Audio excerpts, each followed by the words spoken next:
नमस्कार. आज आपण बघणार आहोत वटसावित्री पौर्णिमेच्या दिवशी शास्त्रशुद्ध पद्धतीने पूजा कशी करावी, त्यासाठी लागणारे साहित्य, तिथी मुहूर्त काय आहे. चला तर आपण सुरुवात करूयात. वडाची पूजा घरी करणार असो किंवा बाहेर, त्यासाठी काय साहित्य लागते ते आपण पाहूयात. हळद, कुंकू, अक्षता घेतलेल्या आहेत. त्यानंतर इथे आपण विड्याची पानं घेतलेली आहेत.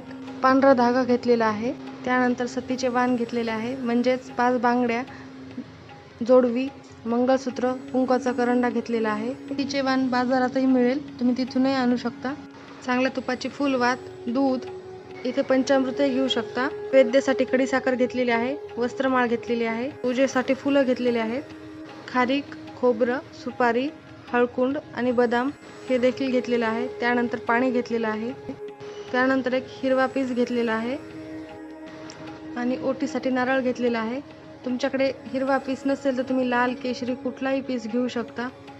आंबा आणि थोडेसे गहू घेतलेले आहेत, याने ओटी भरतात. उदबत्ती आणि कापूर घेतलेला आहे. चला आता आपण पूजा कशी करायची ते पाहूयात. सर्वप्रथम आपण रांगोळी काढून घेऊयात. ज्या स्त्रियांना बाहेर जाऊन पूजा करणे शक्य नसल्यास त्यांनी एक छोटासा वडाचं झाड आणून घरीच पूजा करावी, किंवा वडाच्या झाडाचा फोटो देखील मिळतो, तो आणून त्याची पूजा केली तरी चालते. या व्हिडिओमध्ये गणपती पूजन आणि वडाचे पूजन एकदम शास्त्रशुद्ध पद्धतीने कसे करणार आहोत ते बघूयात, आणि एकदम सोप्या पद्धतीने. प्रथम आपण दिव्याची पूजा करून घेऊयात. दिव्याच्या भोवती आपण रांगोळी काढून घेतलेली आहे. तर वट सावित्री पौर्णिमा व्रत का करावे? वट सावित्रीचे व्रत करणाऱ्या महिलांना सौभाग्यवती होण्याचे वरदान मिळते. पतीच्या उत्तम आरोग्यासाठी आणि दीर्घ आयुष्यासाठी केले जाणारे हे व्रत त्यांच्या घरात सुख समृद्धी घेऊन येते. वटवृक्षाला दीर्घ आयुष्य असते.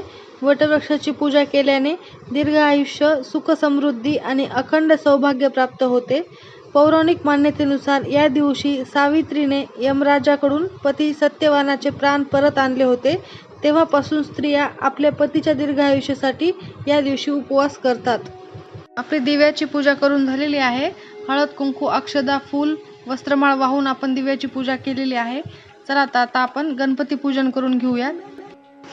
सर्वप्रथम आपण ह्या पाण्यामध्ये हळद, कुंकू, अक्षता टाकून घेऊयात. तुमच्याकडे गंगाजल असेल तर तुम्ही अवश्य या पाण्यामध्ये टाका. गणपतीचे प्रतीक म्हणून आपण इथे सुपारीची पूजा करून घेऊयात. पळीने या सुपारीवर पाणी घालून घेऊयात आणि शुद्धोदक स्नानम समर्पयामी म्हणायचे. त्यानंतर दूध घालून दुग्ध स्नानम समर्पयामी असे म्हणूयात. शुद्ध स्नानम समर्पयामी असे म्हणून एकदा परत पाणी घालून घ्यायचे आहे. त्यानंतर चौरंगावर थोडेसे तांदूळ टाकून आपण यावर गणेशाची स्थापना करून घेऊयात. अष्टगंध लावूयात.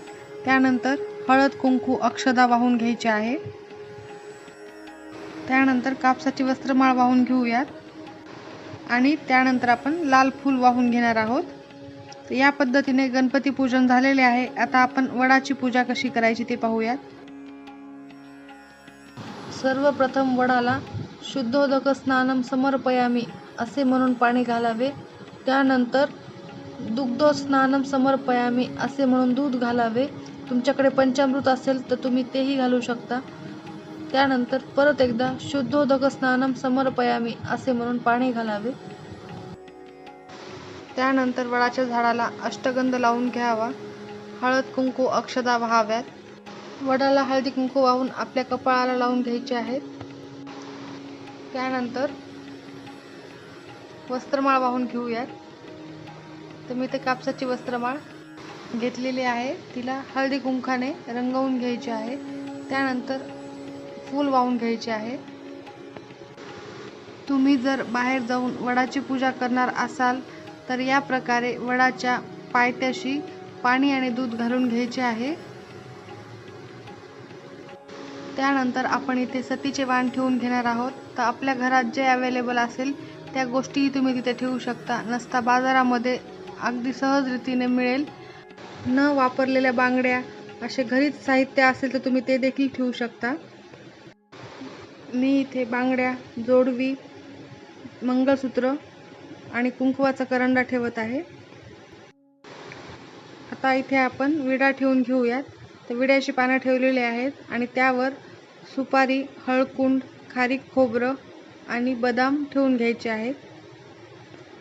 परत एकदा विड्याला आणि वडाला आपण हळदी कुंकू वाहून घेऊयात.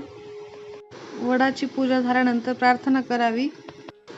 सर्व पवित्र वृक्षात वटवृक्षाचे आयुष्य जास्त असून त्याच्या पारंब्यांचाही विस्तार खूप असतो.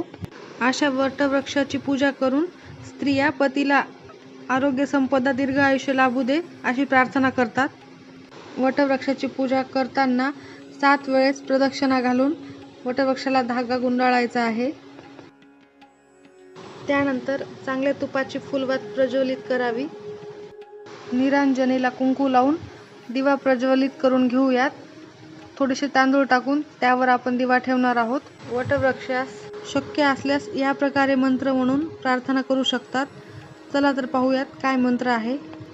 वटमूले स्थितो ब्रह्मा वटमध्ये जनार्दना वटाग्रे तू शिवो देव सावित्री वटसंश्रिता. पूजा संपन्न झाल्यावर वडाला या प्रकारे प्रार्थना करायची आहे. त्यानंतर धूप दीप ओवाळून घेऊयात. धूप दीप ओवाळून झाल्यानंतर वडाला नैवेद्य दाखवायचा आहे. तर मी इथे खडी साखरेचा नैवेद्य दाखवत आहे.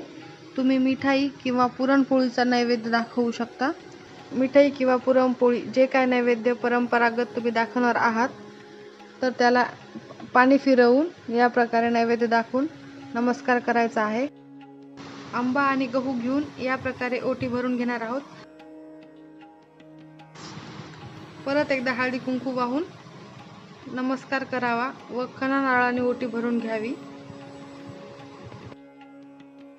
मी इथे हिरवा पीस घेतलेला आहे. तुमच्याकडे हिरवा पीस नसेल तर तुम्ही लाल, केशरी, पिवळा कुठलाही पीस घेऊ शकता.